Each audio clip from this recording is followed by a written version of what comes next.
Hi, and welcome to this edition of Fresh Hope for Mental Health. Our mission here at Fresh Hope for Mental Health is to empower you to live well in spite of your mental health challenge by sharing insights through interviews, practical tools for living well, encouragement, and courage for overcoming all from a Christian perspective. And now, here's your host, Pastor Brad Hoefs. Hello, my friend, and welcome to this edition of Fresh Hope for Mental Health. I'm Brad Hoefs, your host.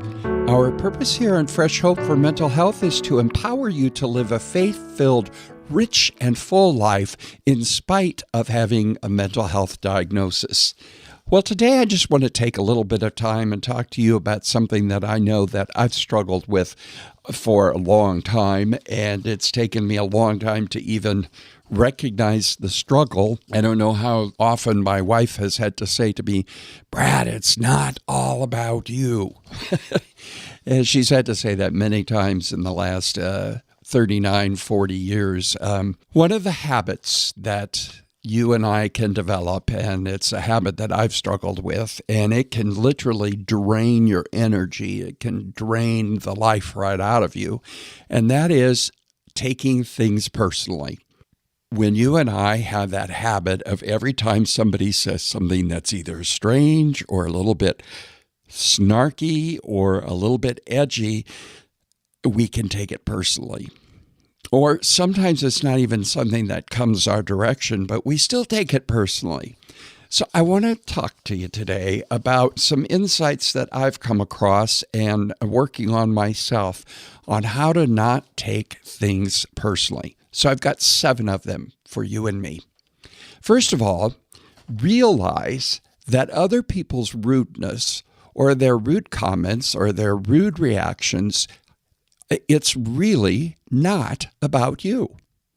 When someone is rude, it's likely to be a reflection of their own issues, of the kind of day they're having. Really, you learn a lot more about people in how they respond to you. Many times the response is rude, and it's not that you deserved it. It's simply that they might be in a funk themselves. So, number 1, realize that people's rudeness is not about you. It tells you about them. Secondly, ask yourself what else the comment or the behavior of that other person might mean. For example, if someone doesn't smile or say hello, it might be that they're shy. It might be that they're so focused on something else at the moment, or they've got too much going on in their lives, or whatever. Don't always assume that you know what the behavior meant. Nonverbal communication is very tricky that way because nonverbal communication can have numerous various different meanings. So always ask yourself what else the comment or the behavior might have meant.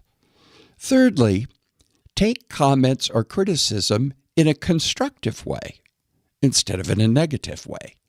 Ask yourself if there's any truth to it and what you can learn. This one I've been working on, that even if somebody's snarky with me and I know they're being snarky or they really are being rude and they make a very negative comment, as a pastor, you get a lot of that and you don't always ask for it. And sometimes it comes at the strangest times. But to just simply tuck it away and then later ask yourself, is there some truth in this?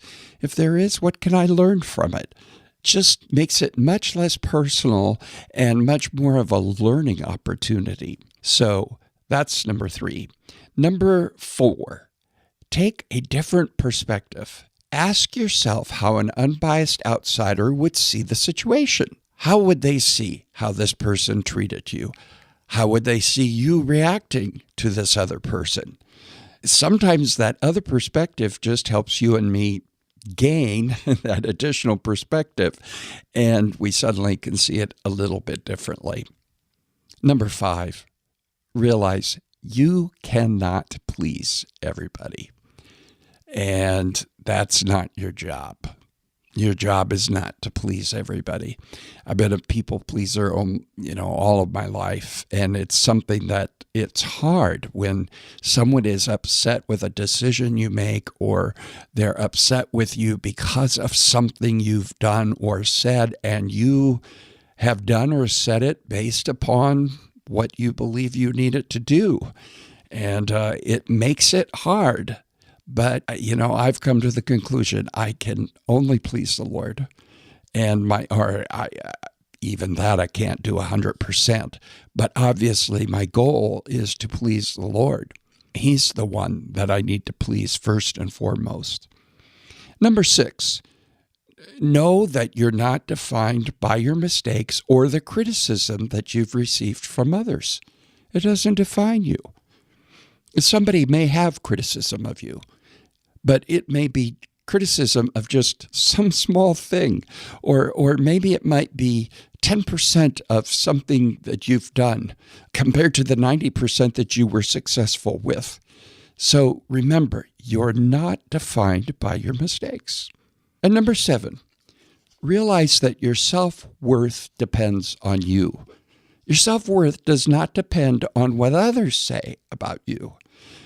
It's not based upon what they think about you, but it's based upon you and who you understand the Lord says that you are.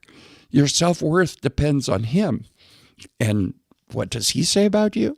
Well, He says that you're a child that's worth sending His Son into this world and giving up His Son for. That's pretty important, isn't it? So how about you? Do you take things personally?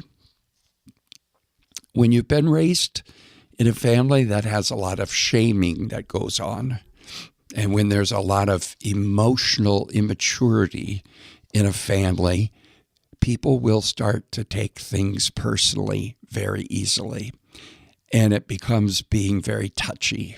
I have gotten better through the years, but I'm still not completely over it, because there's times where somebody can be just a little prickly or snarky, and I take it personally, and I have to tell myself, hey, Brad, this is not about you.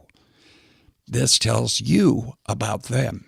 So these 7 things that you can do to stop taking things personally, again, very quickly. Number 1, realize that the other person's rudeness is not about you. It is a reflection of their own issues.